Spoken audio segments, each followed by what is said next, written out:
investigación, todo acaba siendo cosas que se inventan, ¿no? En el que pensamos que la generatividad se diferencia del concepto este de envejecimiento satisfactorio, al menos de 2 o 3 maneras diferentes que expresa esta pirámide. Es decir, uno puede envejecer bien únicamente dedicándose a sí mismo. Y yo a nadie le voy a decir que eso no está bien. O sea, las personas que se dedican a hacer viajes, a ver la novela de las 5 de la tarde y que no quieren hacer nada más, pues me parece perfecto. Uno, cuando es mayor, pues ha ganado la libertad, probablemente, de hacer lo que le dé la gana. O incluso de no hacer nada, si no quiere. No pasa nada. Y uno puede ser muy feliz haciendo eso. Es decir, hay quien pues, obtiene placer, emociones positivas, a partir de dedicarse simplemente al ocio. O, como dicen los italianos, al dolce far niente, al dulce no hacer nada. No pasa nada. Sin embargo, quizá, y yo resaltaría que esto va a ser cada vez más frecuente debido a estos cambios en las formas de envejecer y en el perfil de los mayores, va a haber un colectivo de mayores que no se conforme con eso, que quiera más cosas. Que quiera, por ejemplo, aprovechar la vejez para seguir creciendo. Por ejemplo, pues apuntándose a una universidad de personas mayores, algo que yo es un fenómeno que conozco bien porque soy profesor en una universidad de personas mayores. No lo hemos dicho en el currículum, pero es algo de lo que me siento también muy orgulloso. Es decir, esto implica un cierto esfuerzo. Ya el placer ya no es un placer simplemente pasivo, sino que es un placer que uno se lo tiene que trabajar, ¿no? Y, en mi opinión, estamos reduciendo el colectivo de mayores que acceden a este segundo nivel. Son menos que el anterior, quizá. Quizá con el tiempo cada vez serán más, ¿no? Y la idea de generatividad nos habla de un tercer nivel de buen envejecer, y es aquellas personas que no únicamente quieren aprovechar la vejez para realizar actividades que reviertan en uno mismo, bien a partir de las emociones positivas, bien a partir del esfuerzo individual, sino que también reviertan en los demás. Y es ahí cuando añadimos una nueva dimensión de desarrollo comunitario y no únicamente de desarrollo individual. ¿Por qué están en pirámide? Porque cada uno de los niveles implica a los 2 anteriores. Quien se dedica al desarrollo personal también se lo pasa bien. Porque si uno, por ejemplo, va a una universidad de mayores y no se lo pasa bien, no tiene también emociones positivas, les aseguro que al día siguiente no vuelven, porque no hay exámenes. No quieren el título para ejercer después, sino hay un aspecto de afectos presentes que es importante, y yo creo que es cada vez más importante a medida que nos hacemos mayores. Y en el nivel número 3, quienes se dedican al compromiso con otros, al desarrollo comunitario, evidentemente también, como hemos dicho por el gráfico anterior, obtienen un desarrollo personal y a la vez se lo pasan bien. Esto por lo que respecta a la imbricación del concepto de desarrollo dentro del concepto de generatividad, de este paraguas de la generatividad. Teníamos un segundo punto, si se acuerdan. Una segunda ventaja del concepto de generatividad, a mi juicio, es que permite o facilita más que otros la interdisciplina. ¿Se acuerdan de este gráfico? ¿En qué sentido esto está permitiendo la interdisciplina? Pues al menos en 2 sentidos bastante claros, a mi juicio. En primer lugar, esa parte del gráfico es una parte de la que se ocupan fundamentalmente las ciencias humanas y sociales. Todo lo que tiene que ver con las políticas públicas, políticas sociales, la comunidad. Y esta parte de abajo, a mi juicio, es algo que compete a las ciencias del comportamiento y ciencias de la educación. Si ven ustedes, en medio, ¿qué queda? La actividad generativa, que es ahí donde, ya no solo desde un enfoque multidisciplinar, sino desde un enfoque interdisciplinar de colaboración, puede unir las 2 cosas, puede poner en comunicación y puede poner a trabajar juntos profesionales o investigadores, académicos, que procedan tanto de unos campos como de otros. Hay un segundo sentido en el que también este gráfico es interesante, porque no solamente pone en conexión las ciencias del comportamiento y de la educación con las ciencias sociales y humanas, sino que, por otra parte, si vemos la parte central del gráfico, es lo que podríamos llamar ciencia básica. Comprender los fenómenos, explicar los fenómenos. Y las partes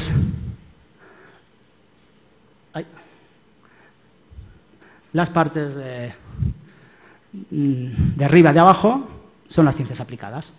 ¿Qué queda en medio siempre? la actividad generativa, que puede poner en conexión también esta vocación explicativa básica con una vocación más aplicada, que también es necesaria, porque los académicos, al menos esa es mi opinión, no nos podemos quedar en la universidad, en nuestros despachos, haciendo ciencia y desentendernos de lo que pasa en el mundo, intentar al menos que lo que hacemos sirva para mejorar las cosas. Si alguien que habla de generatividad no se aplica al cuento él mismo, pues vamos mal. Por otra parte, también esta idea de la interdisciplina tiene que ver también con un aspecto de tipo metodológico, no solamente teórico. Aquí ven ustedes, yo no me voy a detener, o sea, sería muy largo y requeriría todo un curso explicar los desarrollos de la generatividad a nivel, digamos, conceptual, pero uno de ellos, muy importante, es la teoría o la perspectiva de un investigador que se llama Dan McAdams. Es un investigador que, a diferencia de Erickson, que ya murió, pues Dan McAdams está en pleno apogeo, es de la Universidad Northwestern en Estados Unidos. Y él plantea un esquema de la generatividad como multidimensional, como algo que tiene muchos componentes. Dan McAdams, M-C-A-D-A-M-S. No deletreamos también como los estadounidenses nosotros. Para él, para McAdams, la generatividad viene, por una parte, de una cierta demanda cultural, es decir, la sociedad nos demanda en cierto momento de la vida que aportemos cosas, nos demanda que nos demos a otros.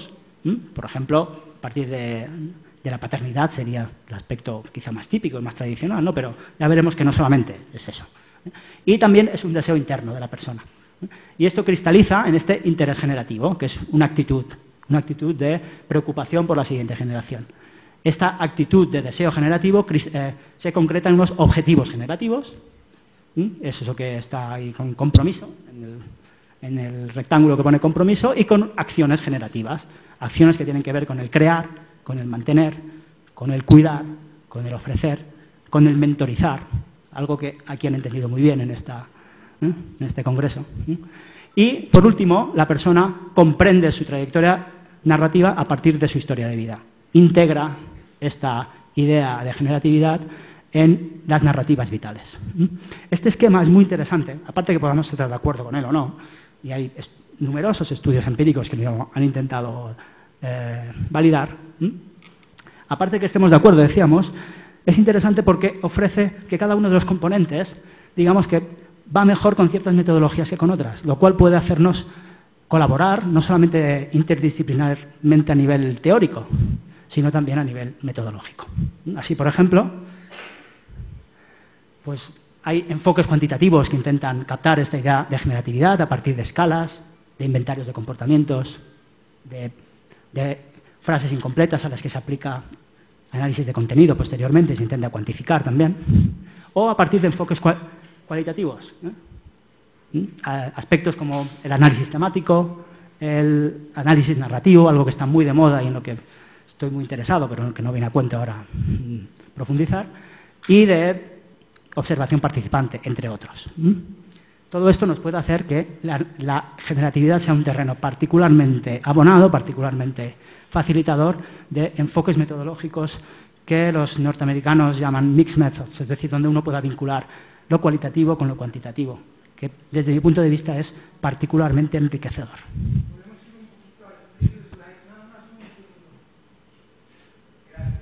Yo esto, si me escriben, yo se lo mando con muchísimo gusto. No tengo ninguna concepción patrimonialista de mis PowerPoints.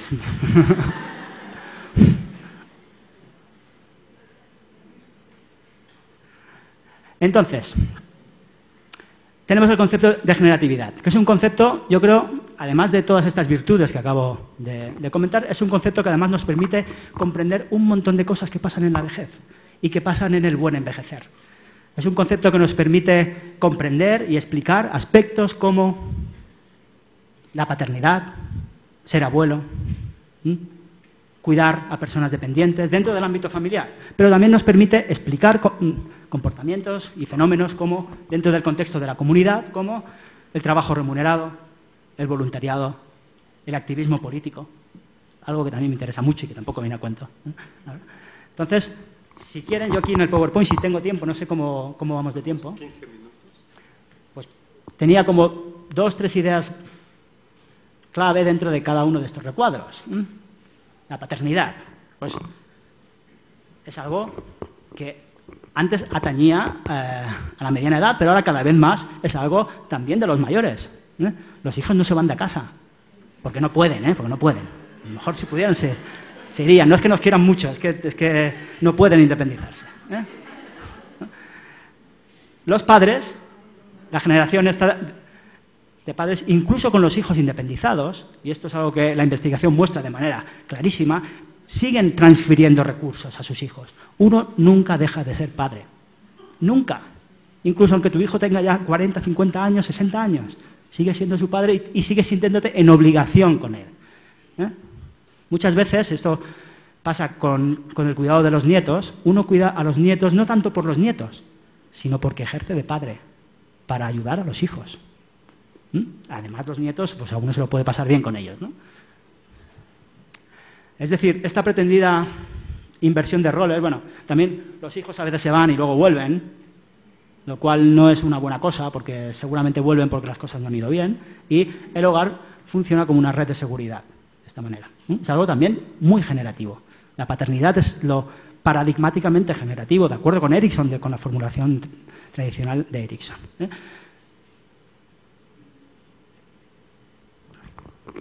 Después decíamos, ser abuelo.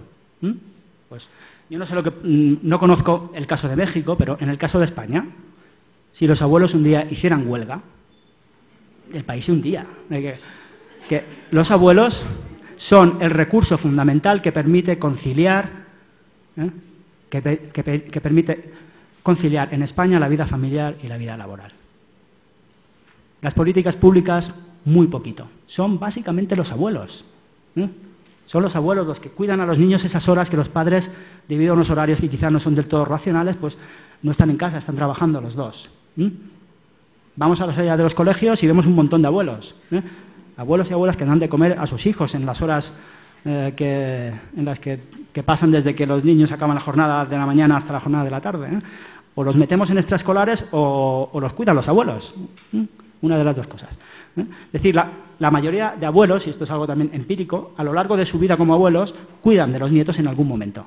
La mayoría de ellos. Y incluso, y esto es algo, pues, en casos graves donde los padres no pueden ejercer de padres, drogadicción, pues muerte de los padres por algún motivo, bueno, todos podemos imaginar casos donde uno no puede ejercer de padre, enfermedades mentales graves, encarcelamiento. ¿Quién se ocupa de los nietos? ¿Quién se ocupa de esos niños pequeños? Los abuelos, lógicamente. Después decíamos el cuidado a personas dependientes, algo también generativo desde mi punto de vista. Es decir, el cuidado de personas de tu generación cuando debido a enfermedades, pues tienen procesos de dependencia graves. Si la pareja vive, como veis ahí, es precisamente la pareja quien tiene todos los números de ofrecer estos cuidados. Un número creciente de hijos mayores tienen que cuidar de sus padres aún más mayores debido a este aumento de la longevidad. Es decir, no es extraño casos de cuidadores principales que tienen 60, 70 años y que cuidan de sus padres que tienen 80, 90 años, o incluso más en algunos casos. Y estos cuidados informales que a veces se han estudiado siempre desde una óptica negativa, como una fuente de estrés, y no seré yo quien lo niegue que son una fuente de estrés, ciertamente lo son, pero también, curiosamente, pueden ser al mismo tiempo una fuente de significados positivos. Y la presencia de estos significados positivos igual es un predictor muy bueno de el sentido que uno otorga a los cuidados. Después, dentro del ámbito de la comunidad, el trabajo remunerado es otra actividad típicamente generativa. En el caso de la mayoría de países europeos, donde la jubilación es obligatoria a cierta edad, ahora se están repensando elevar la edad. No para favorecer la generatividad de los mayores, no nos engañemos. Lo hacen para supuestamente favorecer la sostenibilidad del estado del bienestar, que es el mantra que siempre se dice, ¿no? Para justificar casi todo. En otros países, por ejemplo, en Estados Unidos, o aquí había un póster hoy que se refería precisamente a esto, sobre emprendedores mayores, pues las personas mayores siguen contribuyendo con su trabajo a la familia. El voluntariado, obviamente, algo que probablemente tiene mucho espacio de desarrollo en los países del sur de Europa. Tampoco conozco en profundidad la situación de México, pero obviamente es uno de los roles generativos que más probablemente mejor se ajustan a estos nuevos mayores de los que estamos hablando, ¿no? Personas mayores pues que cuando son voluntarias probablemente tienen más recursos y más tiempo para comprometerse de manera más intensa con estas tareas de voluntariado que en otros momentos de la vida. Como veis, ser voluntario además tiene, empíricamente se ha comprobado que tiene muchos beneficios, no solamente para los demás, sino para uno mismo, a partir de pues, una mayor longevidad, una satisfacción, un mejor estado de salud, etcétera. Es decir, esto del voluntariado es un factor muy importante en la creación de capital social, de comunidades más integradas, más ricas, con mayores recursos, donde uno puede confiar en el otro. Esto es muy importante. Comunidades confiables, donde los vínculos son estrechos, no solamente los familiares, también los no familiares. Y por último, last but not least, el activismo político, que es algo relativamente olvidado, o muy olvidado, diría yo. O sea, muchas veces a los mayores los concebimos como objeto de la acción política, sobre todo en los meses antes de las elecciones. Pues bien, quizá nos tenemos que... hablar de generatividad en la vejez permite quitarnos esta muleta y concebir a los mayores no como objetos de la acción política, sino como sujetos de la acción política, como personas que pueden, y quizá en algunos ámbitos, pues debido a su experiencia y a los recursos acumulados con el tiempo, son idealmente, o sea, tienen una posición ideal para decidir cosas. ¿Por qué no? Y para, bueno, pues aportar su visión del mundo y no simplemente ajustarse a la visión que les podemos ofrecer las personas de mediana edad, que supuestamente somos quienes cortamos, bueno, no sé si esto se dice aquí en México, quienes cortamos el bacalao, quienes es la generación que está en los poderes de decisión, en los puestos de decisión. Es decir, esto tiene mucho que ver con la idea de empoderamiento, otro concepto que hablar de generatividad inmediatamente lleva a hablar de empoderamiento de los mayores, es decir, a tomarse a los mayores en serio, que muchas veces no los tomamos en serio, nos ocupamos de ellos, pero no los vemos como iguales a nosotros. Desde una óptica, yo diría que a veces un pelín paternalista. Es decir, hacemos todo para ellos, pero sin ellos. Decidimos nosotros. Y no se trata de eso. Se trata de, bueno, ¿por qué no hacemos lo que ellos quieran decidir para ellos y también para los demás? Es decir, no solamente los mayores pueden decidir sobre cuestiones que afectan a los mayores también pueden decidir, al menos en igualdad, en pie de igualdad, en cuestiones que nos afectan a todos, también a los jóvenes, ¿por qué no?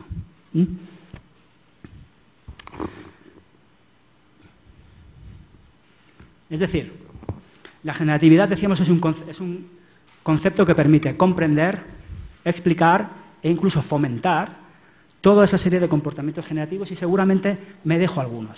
Probablemente ustedes pueden completar ese esquema con más comportamientos que pueden tener en su núcleo esta idea de la preocupación por el otro, por el bien del otro, por contribuir, por dejar un legado. Obviamente aquí faltan algunas de las cosas que habíamos mencionado antes, que son ¿cómo podemos promover eso? Pues mediante la educación y la capacitación, por un lado, y mediante pues la elección, la creación de políticas sociales adecuadas, por otro. Si lo hacemos bien, esto de la generatividad en la vejez, ¿cuál es el resultado que tiene? Pues el resultado que tiene es un incremento del bienestar personal, del crecimiento personal y, por otra parte, la creación de comunidades con un mayor capital social, más integradas. Es decir, un escenario win-win.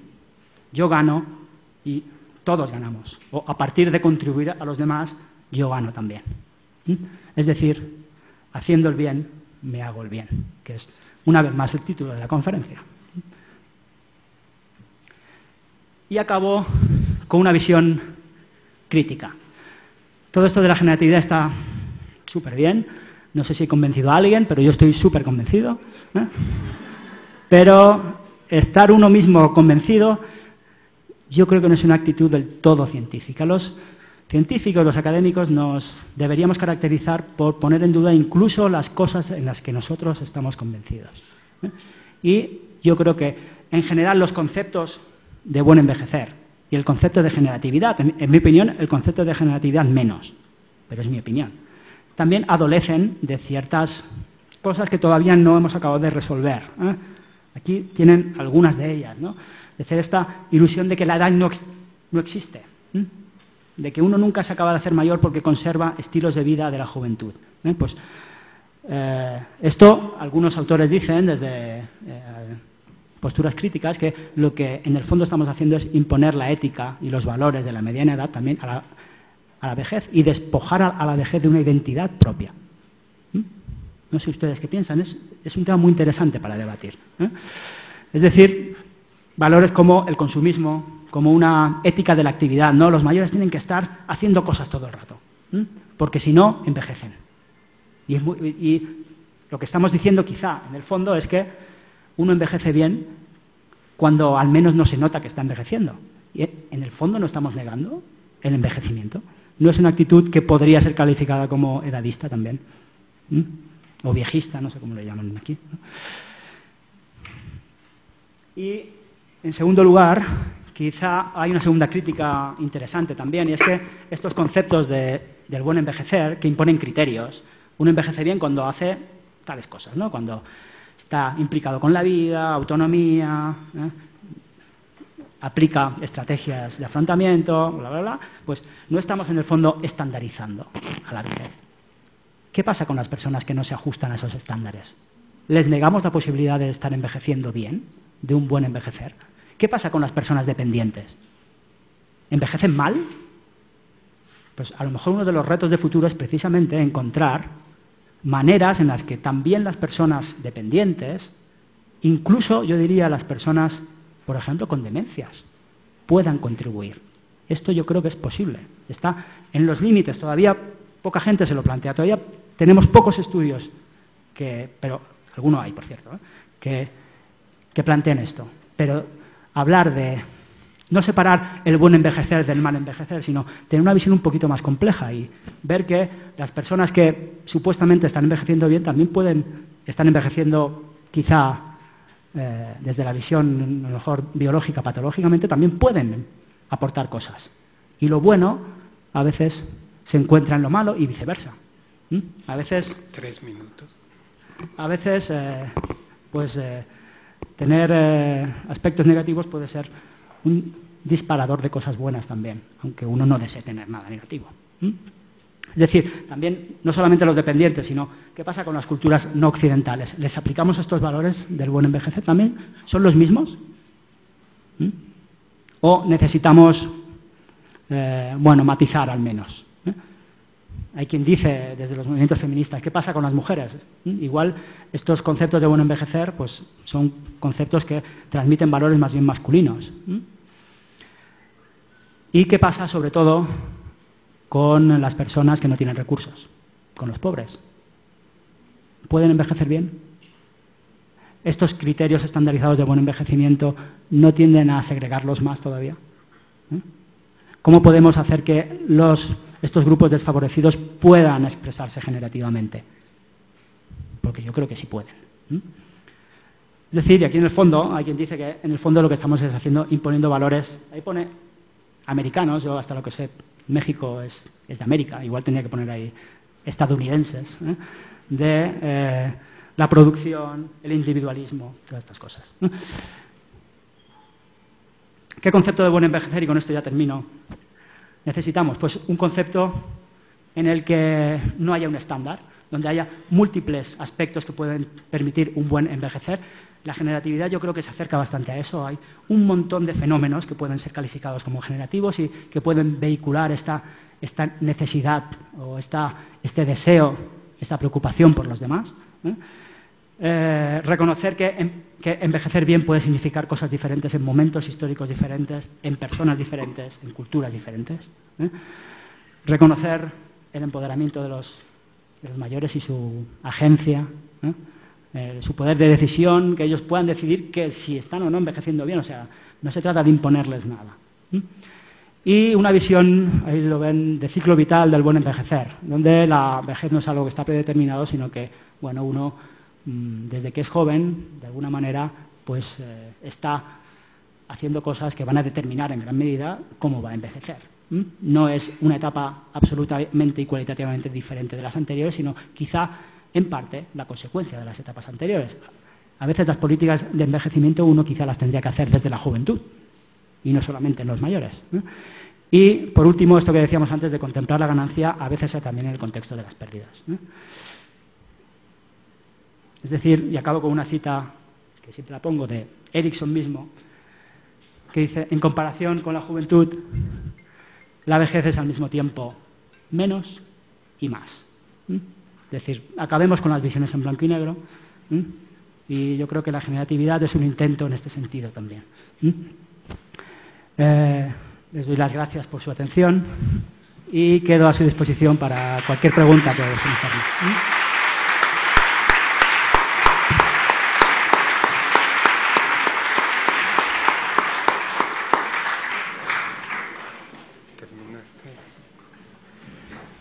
Muy bien, pues muchas gracias. Esta fue una conferencia verdaderamente muy interesante y además terminamos justo como el doctor Villar lo había planeado, y tenemos por lo tanto 5 minutos para preguntas. Si alguno de ustedes quisiera comentar algo en este espacio.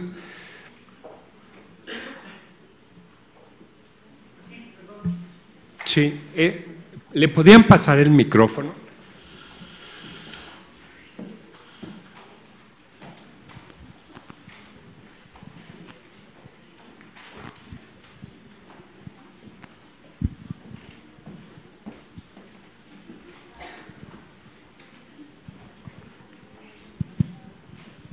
Muchas gracias por sus conocimientos.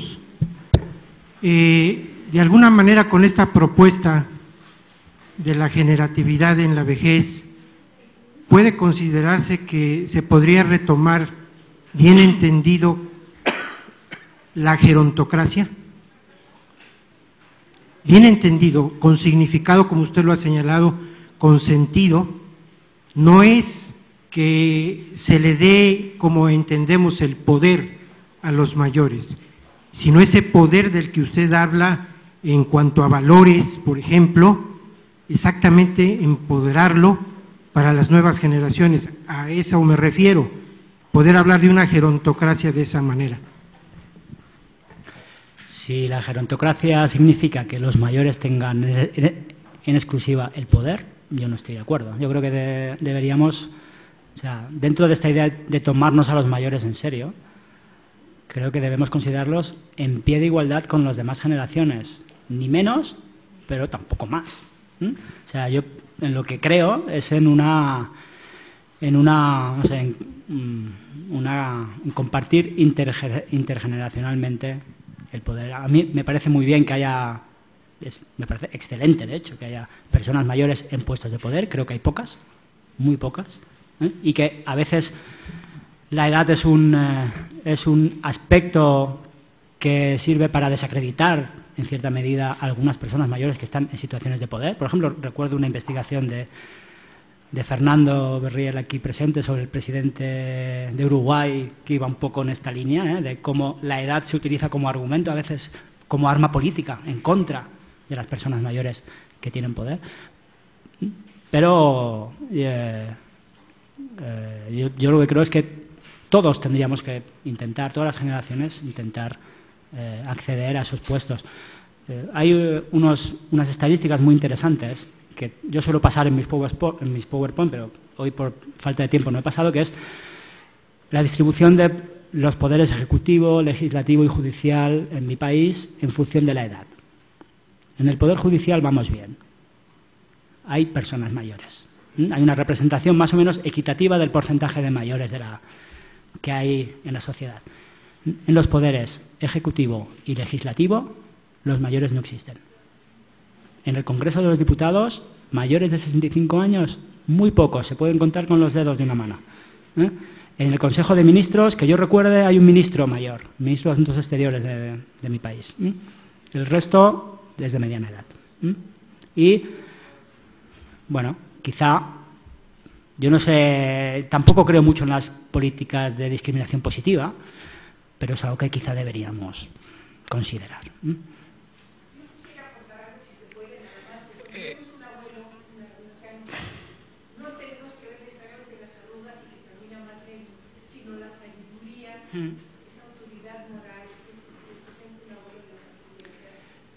Yo estoy, a ver,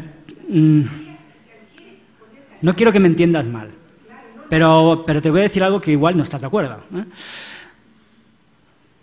Tampoco debemos caer justo en el contrario.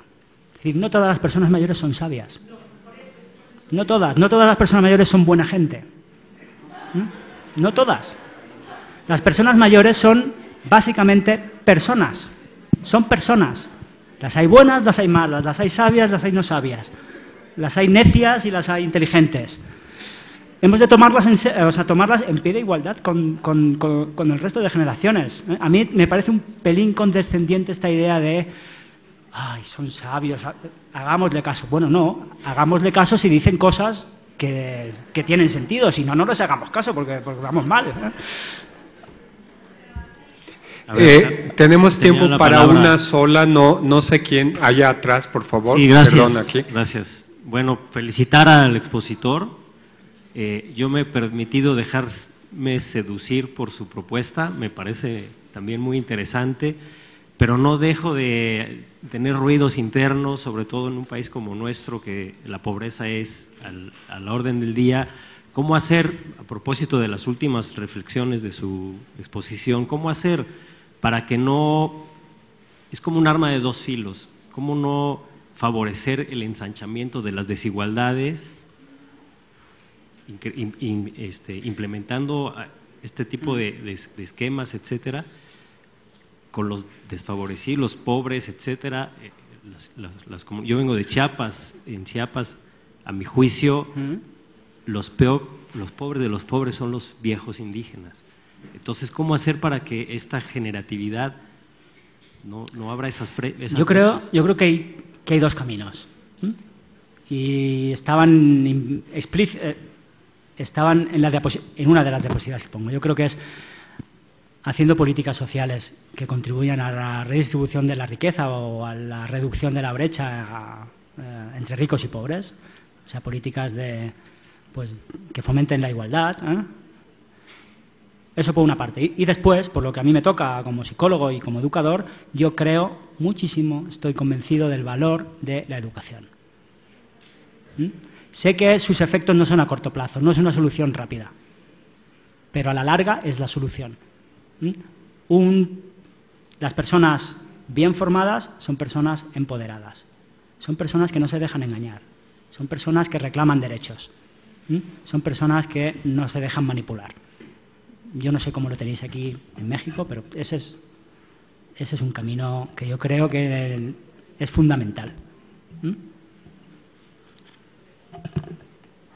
Feliciano, hay muchas preguntas, mucho interés, pero realmente el tiempo está encima. Te preguntaría, ¿tú estás de acuerdo en estar disponible fuera de la sala para preguntas? ¿Cómo no? Gracias. Entonces, aceptemos una última y cerramos. Sí. A ver, falta una.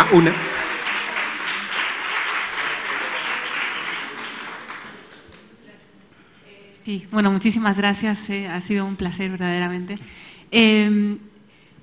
Me queda claro esta innovación que provoca la generatividad, pero verdaderamente coincide mucho con todas las teorías de primera generación, ¿verdad?, de la continuidad, del envejecimiento exitoso y productivo, en quedarse en una dimensión individual, en una dimensión micro. Entonces, mi pregunta sería, el plus de la generatividad es que, aunque no la ha podido exponer ahora por cuestiones de tiempo, vincula es decir, da el salto de involucrar otros niveles, tanto para el análisis como para la generación de políticas públicas, programas, etcétera, porque eso sería como realmente un salto cualitativo gigantesco frente a todas estas teorías que ignoran todas las aportaciones que después han hecho las teorías macro y las teorías vinculantes, ¿no? Gracias. Yo creo, Aida, que yo no lo podría haber dicho mejor, ¿eh?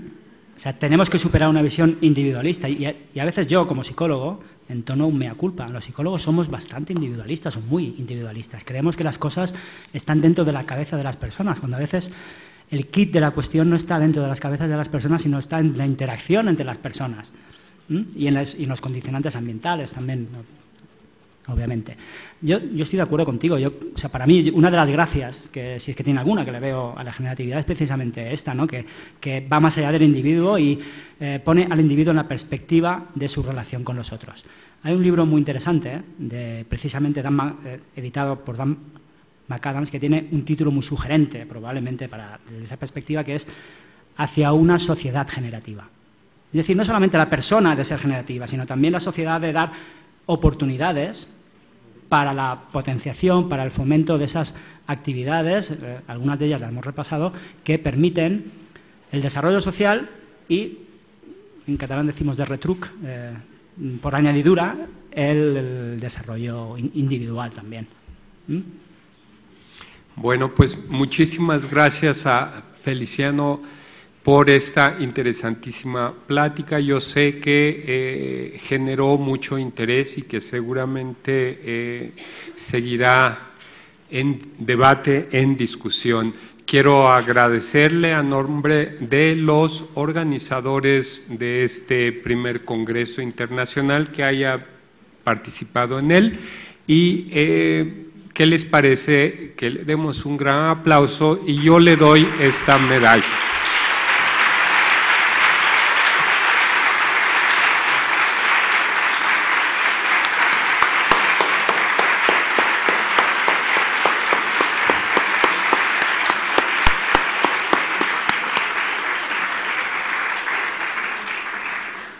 Menos mal que he venido con una camisa de color rojo, porque...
Buenas tardes.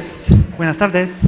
En 2 minutos vamos a empezar y les tengo la buena noticia y también, digamos, una mala noticia. Tal vez empiezo de la mala noticia. En la mesa del debate que ahora vamos a empezar, o sea, a las 5:45, no vamos a tener un participante de México, Luis Fernando Macías de Guanajuato, ya que está por razones finalmente que no dependen de nosotros, está fuera finalmente de México. Pero les quiero decir, y eso es finalmente la buena noticia, que en la mesa del debate sobre la descolonización del tema de envejecimiento vamos a tener nuestra presidenta del CIVE y del Congreso, doctora Verónica Montes de Oca. Entonces, por favor, empezamos en 2 minutos esta mesa de debate coordinada por excelente socióloga, doctora Raquel Sosa, con participación de Robert Pérez de Uruguay y Graciela Zarevsky de Argentina. Gracias.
Sí, qué lindo que está saliendo. Ay, qué lindo. ¿Cómo se llama este chico? Posibilidad de pensamiento. Sí, de debate, De pensar. exacto.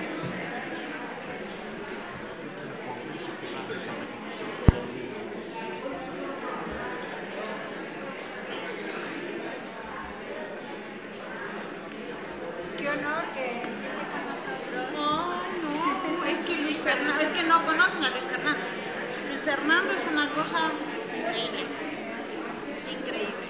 Me enamoro de él porque es brillante también. No, yo no he ido a ¿sabes quién es? Yo me siento en la extrema izquierda. Como digo, ¿Usted se anima a eso? Me parece fantástico. Ay, muchas gracias, Raquel. Muchas gracias, Leti. Yo espero que no vaya yo a olvidar mi saco el día de hoy. Berito, no me dieron los currículos. Aquí te los doy. Están acá. Ay, espérame. Los tengo que ver así en la máquina. ¿En qué orden quieren que ¿Tú tienes alguna currícula en la mano? intervenir? No, pero que ¿Cómo qué? ¿Cómo te presentas? magíster de salud mental y profesor de la Universidad de la República de Uruguay. Aquí está el de Graciela. Y bueno, el mío ya sabes que soy del Instituto de Investigación. No sé casi nada, no sé cómo voy a hacer. Oye, ¿qué crees, Berito? Que ya entregué el libro de la hija. ¡Ay, maravilla! Híjole. ¿Lo llevan en línea? ¿Lo vamos a buscar? De 36 autores, aceptaron 29. No, pues maravilloso. Entonces creo que va a salir muy bien. Un libro sobre desigualdad. Muy bien, de todos los países del mundo. Mejor tú platicas sobre eso y yo te presento. ¿Sobre qué corazón? O sea, yo hago como conductora del debate, me haces No, pero ¿qué quieres que diga? ¿Que tiene que ver con lo de ella, mira. No, Es que de verdad. ¿Qué? Para que platiques de esta decolonización y todo esto, cómo tenemos que producir nuestros propios conocimientos. Bueno, pero si quieres puedo hacer un comentario Podemos hacerlo final o algo así. Lo que tú quieras. Voy a hablar bastante del tema de una de las cosas de la descolonización científica, del tema de las comunidades científicas y las redes. Bueno, sobre eso, por supuesto. Yo mi trabajo estoy haciendo sobre eso. Mi libro, estoy trabajando sobre educación y inclusión. ¿Por qué no Y conduzco el yo? trabajo mío es sobre toda la influencia del Banco Mundial. Se llama hacia la recuperación de la soberanía educativa en América Latina. Yo conduzco el debate, yo los presento a todas. Ay, chula, pero está eso sí divino, es. porque Yo provoco y comento también, pero por supuesto tú tienes que hacer ese tipo de comentarios aquí. Bueno, yo lo hago de todas Pero ahorita va a maneras, conducir la mesa. presentador de lo que tú quieras, Berito. Eso es un desafío, Sí. Es una cuestión de Oye, conocimiento sobre toda la cuestión de exclusión y de pobreza y todo lo que acabas de mencionar, que te lo acabas de decir. Yo te decía que en este caso tiene también que ser profesora de la universidad. pero además ya de la eso sí. Y el tema de enfrentar la desigualdad que es, digamos, el texto. Que por cierto tuvo una contribución muy bonita, Susan McDaniel, a ver si te la paso luego, porque es una contribución sobre el tema de las personas que cuidan a las personas. Perfecto, maravilloso. Ese trabajo. La idea es hacer como la presentación pasada. Exactamente. ¿Y tienes tú la hoja que te dieron? Tengo la hoja que me diste, sí. Muchas gracias, Linda. Sí.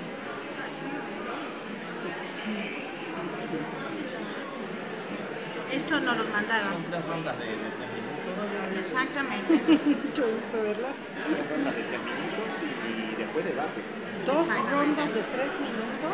Ajá. La idea es reflexionar sobre Aquí está diciendo, Benito. Exacto, 3 Dos. minutos. 2 rondas son 3 rondas de 2 minutos. 3 rondas de qué? de 3 De minutos. 2 a 3 minutos. Madre santísima de los apachurrados, eso es Es provocador, es vertiginoso. vertiginoso. Si te presidente hacer eso, profesora. Vamos a dar en honor de presentar primero a Raquel para que empiece ella, luego vos y luego Sarés. ¿Te parece? ¿Por qué no hacemos el orden que estaba Y luego al inverso. Al revés, claro. Ah, bueno. Ajá, jugando. O sea, dice que una venga y otra Dinámico. Dale. Está bien. Profesor, ¿tú me dijiste tú? Yo soy profesor de la Universidad de la República Sí, de eso Uruguay, sí. de Nieve, Ajá. soy magíster en salud mental, soy psicólogo, magíster en salud mental Ajá. y doctorando en salud mental comunitaria. ¿Qué tal? Ahora estoy coordinando Nieve, que Ah, ¿te tocó ya nieve? Sí, bastante. Me tocó a mí por los próximos 2 años más o menos. ¿Cómo te presentas, Serevsky?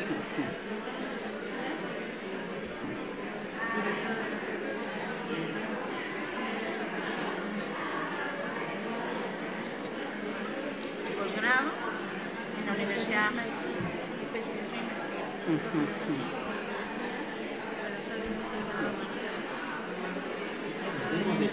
Ah, bueno, eso lo tengo acá.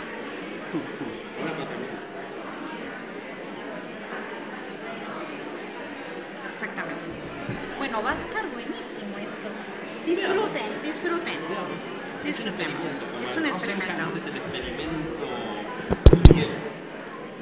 ¿Listo? Bien. ¿Qué tal? Muy buenas tardes. Gracias por estar aquí en esta ronda vespertina del segundo día del primer Congreso Internacional Interdisciplinario sobre Vejez y Envejecimiento. Estamos ahora en la mesa de debate número 2, que espero sea de su agrado. Desgraciadamente no pudo asistir el doctor Luis Fernando Macías, sé que tiene muchos fans por aquí, pero afortunadamente hemos reorganizado un poco esta mesa y vamos a tener no nada más a una conductora de debate, que además va a ser aquí nuestra ponente y va a ser también una experta. Me da tanto gusto poder estar en esta mesa. Quiero presentarles cómo va a estar conformado esto. Primero, el título de la mesa de hoy en la tarde es la decolonización y producción de nuevos saberes y conocimientos, diría yo, en torno del envejecimiento. Van a participar en esta sesión la doctora Raquel Sosa, que me honra que de verdad esté en esta mesa, porque además de ser ella profesora de tiempo completo de la Facultad de Ciencias Políticas y Sociales de nuestra máxima casa de estudios aquí en México, también ella fue secretaria de Desarrollo Social justo en un momento central en nuestra Ciudad de México, donde hubo cambios y cosas fantásticas en materia de política social. Pero además también ella recientemente fue vicepresidenta de un congreso internacional muy importante para todos los sociólogos, que es el que realiza la Asociación Internacional de Sociología. Y recientemente, y por eso el cambio que me pareció muy pertinente, porque acaba de entregar a edición un libro con 29 capítulos sobre la exclusión y la pobreza en el mundo, que es derivado de este congreso internacional. También tenemos en la mesa al profesor, al magíster Robert Pérez, que él es profesor de la Universidad de la República de Uruguay, de la Facultad de Psicología, y que además es magíster en salud mental y próximamente doctor en salud mental comunitaria. También tenemos de este lado, y ustedes mañana la van también a escuchar en una conferencia magistral, a la doctora Graciela Zarevsky, que nos tiene también a todos enamorados por acá con todas sus reflexiones y sus libros. Ella es, además de doctora en psicología, también es la que dirige la licenciatura y las carreras de gerontología, la especialización y el posgrado, la maestría en la Universidad Maimónides. Además de muchísimos libros que ustedes pueden recuperar de ella sobre la reserva humana en el envejecimiento, que están publicados por Pairos. Ella también es vicedecana de la Facultad de Humanidades, de Ciencias Sociales y Empresariales de esta Universidad Maimónides. Así que, primero, recibámoslos con un fuerte aplauso para que se estimulen.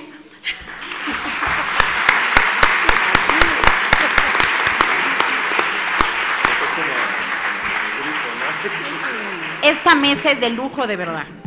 Bueno, la idea de descolonización se refiere a la existencia de marcos conceptuales y metodológicos del mundo euroatlántico que imponen configuraciones científicas a la reflexión y análisis sobre los procesos de envejecimiento y vejez en América Latina y el Caribe, la cual tiene sus propias dimensiones epistemológicas y contextuales.